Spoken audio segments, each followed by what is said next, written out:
if I have seen further, it's by standing on the shoulders of giants. Welcome to a new episode.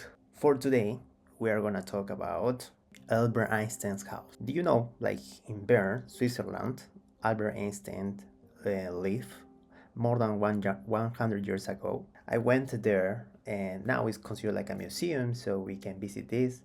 I couldn't record because it's not allowed, but I took some pictures. You know, when you are there and you are reading the history, you realize that you are not starting from zero in science.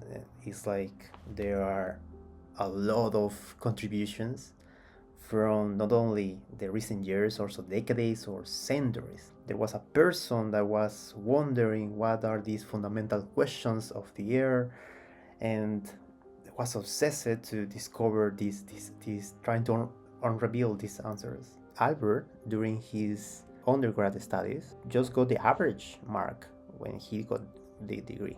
What he did after he reached the degree is the most important stage of his life. He kept thinking in these fundamental questions of science and physics. So, for example, what's light, what's time, and all of these fundamental questions.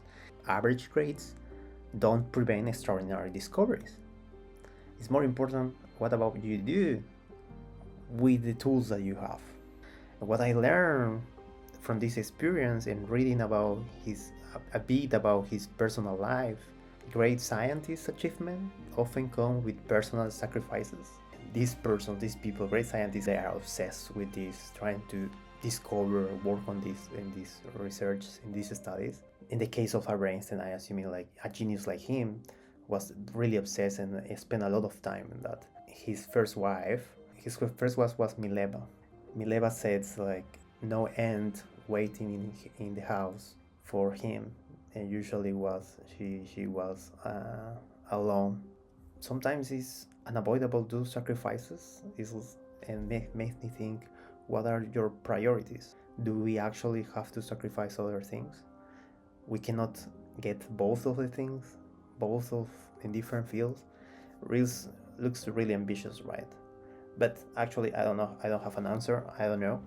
I think each person can have a different perspective.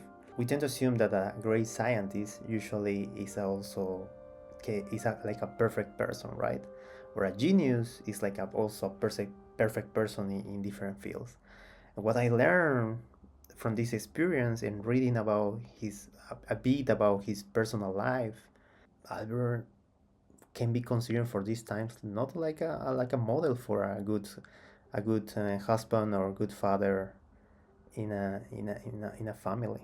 Did you know that Albert, before to get married with his first wife, have a child, but he never saw this child, and up to this point there are no records if this child died or was sent to adopted. That's a questionable part of his life. He get married with Mileva, and then got to children's. Basically, Albert was not present there, and then Albert get divorced and start a relationship with his cousin. So that's very controversial, right? I'm not the person to judge. I'm just saying these facts, but these facts is useful to say it. What we learn, and I think the most important thing is to remember, is that Einstein was not born into fame or surrounded by prestigious laboratories. He was a regular man with a regular job in a modest apartment in Bern. But probably what makes the difference it was that he kept thinking deeply about the nature of reality. And that's a message for all of us that even a century later that science advanced because people keep thinking about and asking fundamental questions, right? Please like it, comment, and share it. drop a like here. It feels very weird to say that, but peace out.